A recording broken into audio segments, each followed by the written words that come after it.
ಎಲ್ಲರೂ ಹಲವಾರು ವಿಷಯಗಳ ಕುರಿತು ವಿದ್ಯಮಾನ ಕುರಿತು ಮಾತನಾಡಿದರೆ ಇಡೀ ಕರ್ನಾಟಕ ರಾಜ್ಯದಲ್ಲಿ ಏನು 31 ಜಿಲ್ಲೆಗಳಿವೆ. ಎಲ್ಲ ಕಡೆ ವಿಸ್ತರಣೆ ಮಾಡೋ ಸಲುವಾಗಿ ನಾವು ಈಗ 10 ಜಿಲ್ಲೆಯಲ್ಲಿ ನಾವೆಲ್ಲ ಸಾಕಷ್ಟು ವಿದ್ಯಾರ್ಥಿ ಚಳವಳಿಯಿಂದ ಬಂದು ಈ ರೈತರ ಹೋರಾಟದಲ್ಲಿ ನಾವೆಲ್ಲ ಸಕ್ರಿಯವಾಗಿ ಪಾಲ್ಗೊಳ್ತಾ ಇದ್ದೇವೆ. ಅದೇ ರೀತಿ ಬೇರೆ ಬೇರೆ ಜಿಲ್ಲೆಯನ್ನು ಆ್ಯಕ್ಟಿವ್ ಆಗಿ ಕೆಲಸ ಮಾಡಿದ್ರೆ ಒಳ್ಳೇದಾಗ್ತದೆ ಅಂತೇಳಿ, ಯಾಕಂದ್ರೆ ನಾನು ಅನುಭವ ಇದೆ. ನಿನ್ನೆ ಬಡಗಲ್ಪುರ ನಾಗೇಂದ್ರ ಅವ್ರು ಬಂದಿರು, ಪ್ರಾಂತ ರೈತ ಸಂಘದವ್ರು ಬಂದಿರು. ಹೇಗೆ ಅವರು ಜಿದ್ದಿ ಬಿದ್ದಿ ಆ ಥರ ಕೆಲಸ ಮಾಡ್ತಾರೆ, ನಾವು ಸಹಿತ ಅವ್ರ ಜೊತೆಗೆ ಜಿದ್ದಿ ಬಿದ್ದಕ್ಕೆ ಸಂಯುಕ್ತ ಹೋರಾಟ ಸಮಿತಿ ಎಲ್ಲ ರೈತ ಸಂಘಗಳ ಜಂಟಿವೆ. ದಿಲ್ಲಿ ಹೋರಾಟ ನಮಗೆ ಮಾದರಿ ಇದೆ. ಆ ಪ್ರಕಾರ ವಿಷಯ ತಗೊಂಡು ನಮ್ಮ ಜಿಲ್ಲೆ ಜೊತೆಗೆ ಆಜುಬಾಜು ಜಿಲ್ಲಾನು ನಾವು ವಿಸ್ತರಣೆ ಮಾಡಿದ್ರೆ ಸಂಘಟನೆ ಏನು 10,000 ಮೆಂಬರ್ಶಿಪ್ ಅಲ್ಲ, 20-30,000 ನಾವು ಇಡೀ ರಾಜ್ಯದಲ್ಲಿ ಮಾಡ್ಬೋದು. ಹೀಗಾಗಿ ಕಲಬುರಗಿ ಜಿಲ್ಲೆಯಿಂದ ನಾವು 500 ಮೆಂಬರ್ಶಿಪ್ ಆಲ್ರೆಡಿ ನಿನ್ನೆ ದುಡ್ಡು ಕೊಟ್ಟೆವು. ಇನ್ನು 1,000 ಮೆಂಬರ್ಶಿಪ್ ಕಲಬುರಗಿ ಜಿಲ್ಲೆಯಿಂದ ನಾವು ಮಾಡ್ತೇವೆ. ಮತ್ತು ಅತುಲ್ ಕುಮಾರ್ ಅಂಜನವರು ಏನು ಅವರು ಭವನ ಕಾಪಾಡೋಕೆ ಹೋಗ್ಬಿಟ್ಟು ನಾವು ರಾಜ್ಯ ಸಮ್ಮೇಳನ ಕಲಬುರಗಿಯಲ್ಲಿ ಮಾಡಿದಾಗ ಈಗ ಮೇ ಬಂತಂದ್ರೆ 3 ವರ್ಷ ನಾವು ಮಾಡಿ ಅಲ್ಲಿ ಅವರೇ ಬಂದು ಉದ್ಘಾಟನೆ ಮಾಡಿ ನಮ್ಮ ಜೊತೆಗೆ 2 ದಿನ ಇದ್ದರು. ಅಲ್ಲಿ ಪ್ಲೇಸ್ಮೆಂಟ್ ಮಾಡಿದೆವು, ಒಳ್ಳೆ ಕಾರ್ಯಕ್ರಮ ಮಾಡಿದೆವು. ಒಳ್ಳೆ ರೀತಿ ನ್ಯಾಷನಲ್ ಲೆವೆಲ್ ಭಾಷಣ ಸಹಿತ ಮಾಡೋದು ಅಂತ ಕಾಂಬಿನೇಷನ್. ಯಾಕಂದ್ರೆ ಭಾಳ ಇಡೀ ನಮ್ಮ ಕಿಸಾನ್ ಸಭಾದಲ್ಲಿ ರಾಷ್ಟ್ರ ಮಟ್ಟದಲ್ಲಿ ಭಾಳ ದೊಡ್ಡ ಪ್ರಮಾಣದಲ್ಲಿ ಚಳವಳಿ ಹೋರಾಟ ಮಾಡ್ತಕ್ಕಂಥ ಕಾಮರಾಡ್ ಅವರ ಹೆಸರಲ್ಲಿ ಒಂದು ಭವನ ಕಟ್ತಾ ಇದ್ದಾರೆ. ಅಂದರೆ ನಾವಲ್ಲಿ ಕಲಬುರಗಿ ಜಿಲ್ಲೆಯಲ್ಲಿ ಹೋಗಿ ಮೀಟಿಂಗ್ ಮಾಡಿ ತಕ್ಷಣ ಹೋಗಿ ಒಂದು 10,000 ರೂಪಾಯಿ ಅವ್ರ ಭವನಕ್ಕೆ ಕೊಡ್ತಾ ಇದ್ದೆವು.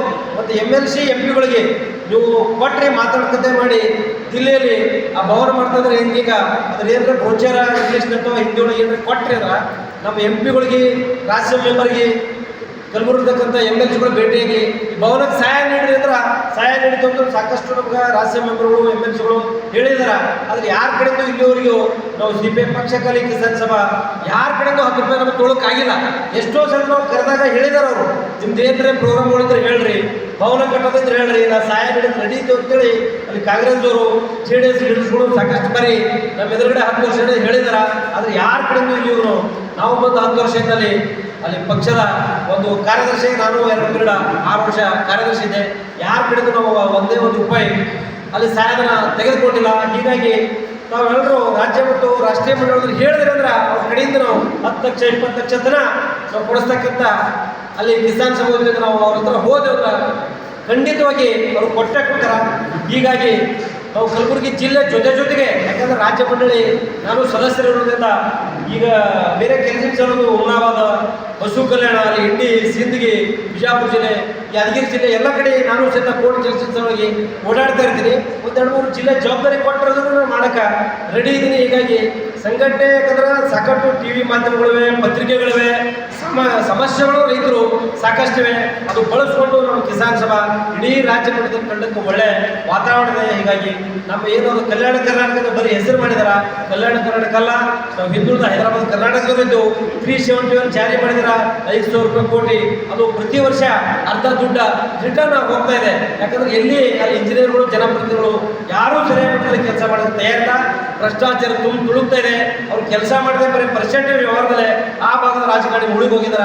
ಈಗ ಅದರ ವಿರುದ್ಧ ನಾವು ಸಂಘಟಿತ ಕಿಸಾನ್ ಸಭಾ ರೈತರ ವಿಷಯ ಇಟ್ಕೊಂಡು ಹೋರಾಟ ಮಾಡಿದ್ರೆ ಸಂಘಟನೆ ಕಟ್ಟಕ್ಕೆ ಭಾಳಷ್ಟು ಅತ್ಯವಶ್ಯಕತೆ ಅದ. ಹೀಗಾಗಿ ಪುನರ್ರಚನೆ ಮಾಡ್ಬೇಕಂತ ಹೇಳ್ತಾ ಇದ್ದೀನಿ. ಇನ್ನೊಂದು ವರ್ಷ ಸಮಯಾವಕಾಶ ಇದೆ. ಕಲಬುರಗಿಯಲ್ಲಿ ನಾವೇನು ಸಮ್ಮೇಳನ ಮಾಡಿದ್ವು ಇದೇ ಯಥಾ ಪ್ರಕಾರ ಹಂಗೆ ಮುಂದುವರಿಸಿ ಮುಂದಿನ ವರ್ಷ ಫೆಬ್ರವರಿ ಮಾರ್ಚಲ್ಲಿ ರಾಜ್ಯ ಸಮ್ಮೇಳನ ಎಲ್ಲೋ ವಿಜಯನಗರ ಆಗಲಿ, ದಾವಣಗೆರೆ ಆಗಲಿ ಅಥವಾ ಬಳ್ಳಾರಿ, ಕಲಬುರಗಿದಲ್ಲೇ ಆಗಲಿ ನೀವು ಮಾಡೋಕ್ಕೆ ರೆಡಿ ನಮ್ಗೆ ಕೊಟ್ಟರೆ ಅಂದ್ರೆ ನಾವು ರಾಜ್ಯ ಸಮ್ಮೇಳನ 1 ವರ್ಷದಲ್ಲಿ ಮುಂದಿನ ವರ್ಷ ಸರಿಯಾದ ನಿಟ್ಟಿನಲ್ಲಿ 1,000 ರೈತರಿಗೆ ದೊಡ್ಡ ಪ್ರಮಾಣದ ಅಲ್ಲಿ ರ್ಯಾಲಿ ಮಾಡಿ 2 ದಿನದ ಸಮ್ಮೇಳನ ಮಾಡಿಕೊಡೋದು ನಮ್ಮ ಹೈದರಾಬಾದ್ ಕರ್ನಾಟಕ ನಮ್ಮ 4-5 ಜಿಲ್ಲೆದಾಗ ನಾವು ರೆಡಿ ಇದ್ದೇವೆ. ಹೀಗಾಗಿ 1 ವರ್ಷ ಸಮಯಾವಕಾಶ ಯಥಾ ಪ್ರಕಾರ ಇದೆ. ಕಮಿಟಿ ಮುಂದುವರೆದ್ರೆ ಒಳ್ಳೆಯದಂತೇಳಿ ನನ್ನ ಅನುಭವ ಇದೆ. ಹೀಗಾಗಿ ರಾಜ್ಯ ಮಟ್ಟದಲ್ಲಿ ಒಂದು 4 ಭಾಗಗಳು ಮಾಡಿ 5 ಜಿಲ್ಲೆಗಳು ಸೇರಿಸಿ 4 ಜನ ಫುಲ್ ಟೈಮರ್ ಮಾಡಿದ್ರೆ ಮಾತ್ರ ಒಂದು ಒಳ್ಳೆಯ ಸಂಘಟನೆ ಕಿಸಾನ್ ಸಭಾ ಕರ್ನಾಟಕ ರಾಜ್ಯದಲ್ಲಿ ಕಟ್ಟಕ್ಕೆ ಸಾಧ್ಯ ಅಂತೇಳಿ ಹೇಳಕ್ಕೆ ಇಚ್ಛಪಡ್ತೇನೆ. ನಮಸ್ಕಾರ.